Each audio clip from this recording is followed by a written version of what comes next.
देखिए, जो आज सक्सेस मिली है इसको मैं अभूतपूर्व और अद्भुत मानता हूं। क्यों? अगर 20 और 21 जुलाई 1969 को अमेरिका सबसे पहले चांद के उस छोर पर उतरने में सफल हुआ था, तो आज हम दुनिया के पहले देश बने जो चांद के इस छोर पर उतरने में सफल हुए। और इस पर मैं निश्चित रूप से मानता हूं कि हमारे इसरो के वैज्ञानिकों की तपस्या साधना का महत्वपूर्ण भूमिका है। परंतु उसी के साथ साथ मोदी जी के प्रेरणादायी दूरदर्शी नेतृत्व की भी भूमिका है। इसमें कोई राजनीति का विषय नहीं है। जैसे मैं कहना चाहता हूं, एग्जैक्टली याद करिए, अमेरिका जब 69 में पहुंचा था तो क्या हुआ था? लेट 50s और अर्ली 60s में स्पेस रेस में नासा सोवियत रूस से बहुत पीछे रह गया था। पहला यान स्पुतनिक भी रूस ने भेजा था, पहला जीव लाइका भी उन्होंने भेजा था, पहला पर्सन यूरी गैगरिन भी उन्होंने भेज दिया था। तब जॉन एफ कैनेडी ने कॉन्फिडेंस दिया था नासा के वैज्ञानिकों को कि 10 साल के अंदर हम आदमी चांद पे भेजेंगे, और वो हुआ।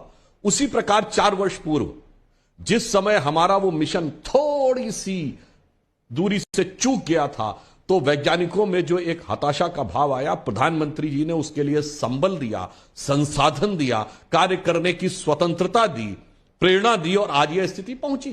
कुछ कुछ वैसे ही समझ लीजिए जैसे निश्चित रूप से, और हम तो वो देश हैं नाविका जी, लोगों को लगता है कि आज हम पहली बार चांद में पहुंचे, मान्यवर, हम वो देश हैं जिसने आकाश से गंगा उतारी, जिसने नक्षत्रों को संज्ञा दी, जिन्होंने सागर पे सेतु बनाया, जिन्होंने पत्थर को पानी पर तैराया।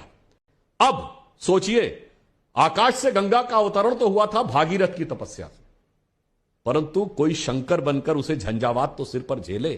तो ये जो सफल हुआ है ये इसरो के वैज्ञानिकों की भागीरथ तपस्या है, परंतु शंकर जी के समान अपने सर के ऊपर वो झंझावात झेलने का काम प्रधानमंत्री मोदी जी ने किया है, जिसे कहते हैं ना, स्वतंत्रता को सार्थक करने शक्ति का आधार चाहिए, भक्ति का आधार, वह भी कार्य करके दिखाया। और मैं एक बात और कहना चाहूंगा, आज प्रधानमंत्री जी ने देखिए कितनी एक अच्छी बात कही। इसरो के चीफ का नाम सोमनाथ है। श्री सोमनाथ जी के कार्यकाल में आज ये बात हुई, उन्होंने कहा देखिए सोम चंद्रमा से ही संबंधित है। मैं लोगों को याद दिलाना चाहता हूं जो कहते हैं ये देश एक नहीं था, वैज्ञानिक नहीं था। सोमनाथ का मंदिर कहां है? देश के पश्चिमी छोर पर। चंद्रमा कहां से उगता है? पश्चिम से। सूर्य कहां से उगता है? पूरब से। सूर्य का सबसे बड़ा मंदिर कहां? कोणार्क, उड़ीसा में, देश के पूर्वी छोर पे। काल गणना का केंद्र कहां? उज्जैन, महाकाल जो कहलाते हैं, देश के मध्य में। सोचिए, कॉस्मिक कनेक्शन के साथ पूरे देश को किस ढंग से एकाकार करने की जो क्षमता हमारे अंदर थी। फिर एक बात कहता हूं नाविका जी, अभी आपने बोला कि वो 15 दिन वहां रहेगा, क्योंकि चंद्रमा पर एक दिन 15 दिन का होता। हमारे यहां शुक्ल पक्ष और कृष्ण पक्ष ऐसे होते थे। मैं पूछना चाहता हूं, दुनिया के जितने भी लोग बैठे हैं, ये 12 महीने क्यों होते हैं साल में भाई? इंपेरिकल फार्मूले के हिसाब से 10 महीने होने चाहिए थे।